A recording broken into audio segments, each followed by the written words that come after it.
G'day guys, welcome to All Brand Caravan. This is Carl speaking.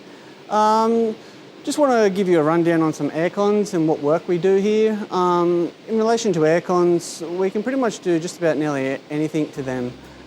So this involves removing and replacing them, diagnosing faults, and removing and replacing certain items within that unit. So for instance, the customer brought this aircon to us because it just wasn't working. It'd been diagnosed somewhere else, and what had happened is there was an internal fault within the main PCB. So we've acquired a new main PCB, and what we've done is we've removed the cowling off the top of this aircon, and then we've gone and removed and replaced the main PCB. We've currently just put it all back together, and now we're just currently testing it for the customer who's waiting around.